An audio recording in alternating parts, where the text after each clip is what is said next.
बिस्मिल्लाहिर्रहमानिर्रहीम। अस्सलामुअलैकुम my YouTube family. मैं हूँ वलीद रज़ा और आपको वेलकम करता हूँ आपके अपने यूट्यूब चैनल अलिफ़ किचन में। जी तो माय यूट्यूब फैमिली, आज मैं आप लोगों के साथ इमली आलू बुखारे के शरबत की बहुत ही मज़ेदार सी और एक लॉन्ग लाइफ रेसिपी शेयर करने वाला हूँ। आप इसको बनाएं और बना के आप इसको पूरा साल जो है वो स्टोर कर सकते हैं। आपने इसको किस तरह से स्टोर करना है और कैसे इस्तेमाल करना है, इसके लिए आपने वीडियो को फुल वॉच करना है, स्किप बिल्कुल भी नहीं करना है।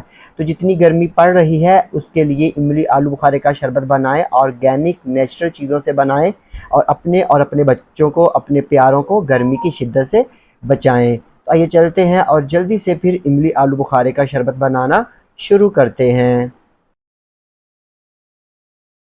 और यहाँ पे इमली आलू बुखारे का शरबत बनाने के लिए यहाँ पे मेरे पास एक पाव यानी कि 250 ग्राम के जितने खुश्क आलू बुखारे हैं। आपने खुश्क और साफ़ सुथरे आलू बुखारे लेने हैं।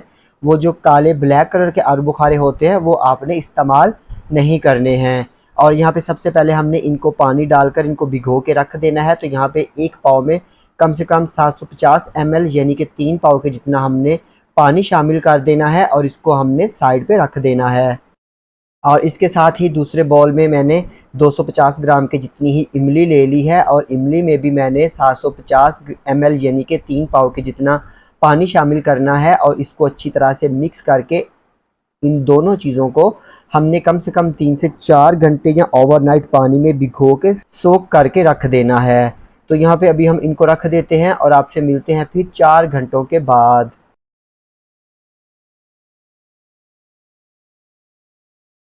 तो ये देखिए जी, यहाँ पे इमली आलू बुखारे को हमने 4 घंटे के लिए भिगो के रख दिया था और ये बहुत हद तक सॉफ्ट हो चुके हैं। अभी हमने क्या करना है, ये जो इसका आलू बुखारे का पानी है इसको हमने उतार लेना है, साइड पे एक बर्तन में डाल लेना है और ये जो इसकी गुठलियाँ हैं वो हमने निकाल के ज़ाया कर देनी है, डिस्कार्ड कर देनी है और इसका जो पल्प होगा वो हमें चाहिए होगा। और इसी तरह हमने इमली को भी अच्छी तरह से मसल मसल के इसका भी जो पल्प है गुठलियों के साथ से वो हमने उतार लेना है। तो ये देखिए जी, यहाँ पे हमने आलू बुखारे की जो गुठलियाँ थी वो हमने निकाल ली हैं और ये आलू बुखारे का जो पल्प है वो हमारे पास एक बर्तन में मौजूद है।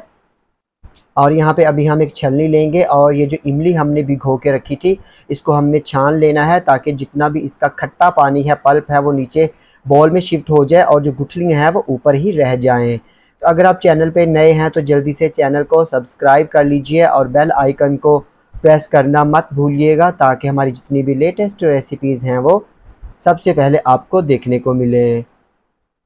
तो ये देखिए जी, यहाँ पे हमने पल्प अच्छी तरह से निकाल लिया है। अभी हमारे पास जो आलू बुखारे वाला पानी था वो हमने डाल डाल के इन गुठलियों को अच्छी तरह से वॉश कर लेना है ताकि इसके साथ जितना भी खटास लगी हुई है, खट्टा पानी है, वो सारा नीचे शिफ्ट हो जाए। तो ये देखिए जी, यहाँ पे हमने आलू बुखारे के पल्प को और इमली के खट्टे पानी को एक बोल में, एक जग में डाल दिया था। आप इसको ब्लेंडर जग में डालिएगा और इसको अच्छी तरह से आपने ब्लेंड कर लेना है। तो मैं इसको हैंड ब्लेंडर से ब्लेंड कर रहा हूँ, आप इसको ब्लेंडर जग में डाल के भी ब्लेंड कर सकते हैं। तो ये देखिए, यहाँ पे हमने इमली आलू बुखारे के पल्प को ब्लेंड करके एक बर्तन में डाल दिया है और इसके साथ ही हमने इसमें 1 किलो की जितनी चीनी भी शामिल कर दी थी और इस चीनी को और इस पल्प को हमने 15 से 20 मिनट के लिए मीडियम फ्लेम पे कुक करना है ताकि ये थोड़ा सा गाढ़ा हो जाए।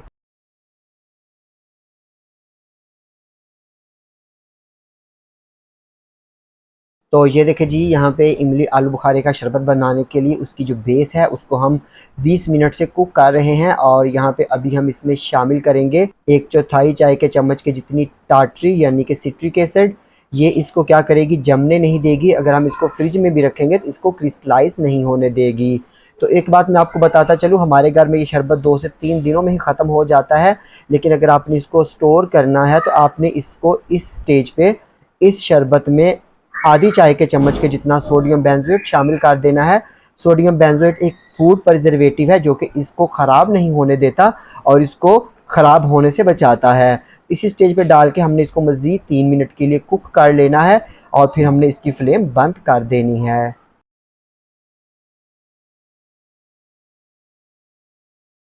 तो ये देखिए जी, यहाँ पे इमली आलू बुखारे का शरबत बनाने के लिए उसकी जो बेस थी इसको हमने मज़ीद 3 मिनट के लिए कुक कर लिया है। अभी हम इसको फ्लेम बंद करेंगे और इसको अच्छी तरह से ठंडा कर लेंगे।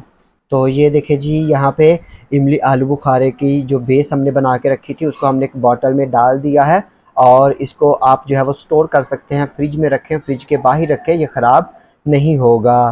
तो यहाँ पे अभी हम शरबत बनाना शुरू करते हैं। तो इसके लिए हमने ग्लासेस में डाल देनी है हस्बे ज़रूरत बर्फ़, और बर्फ़ डालने के बाद हमने इसमें हस्बे ज़रूरत जो आलू बुखारे और इमली की बेस बना के रखी थी वो शामिल कर देनी है। और इसके साथ ही यहाँ पे हमने इसमें भीगा हुआ तुख्मलंगा यानी कि चिया सीड शामिल कर देने हैं।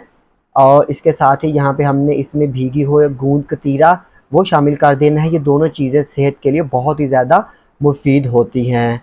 और इसके बाद हमने इसमें हस्बे ज़रूरत पानी शामिल करना है और पानी शामिल करके इसको अच्छी तरह से हमने मिक्स कर लेना है। तो यहाँ पे हमारा बहुत ही मज़ेदार सा इमली आलू बुखारे का शरबत बन के बिल्कुल तैयार है। और आपने इस स्टेज पे इसमें 1/4 चाय के चम्मच के जितना काला नमक भी शामिल कर लेना है।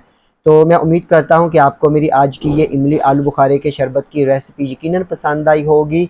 अगर आपको ये रेसिपी पसंद आती है इसको लाइक कीजिएगा, कमेंट कीजिएगा और अपने फ्रेंड्स और फैमिली मेम्बर्स के साथ शेयर करना मत भूलिएगा। तो इसके साथ ही अलिफ किचन से वलीद रज़ा को इजाज़त दीजिए। अल्लाह हाफिज़।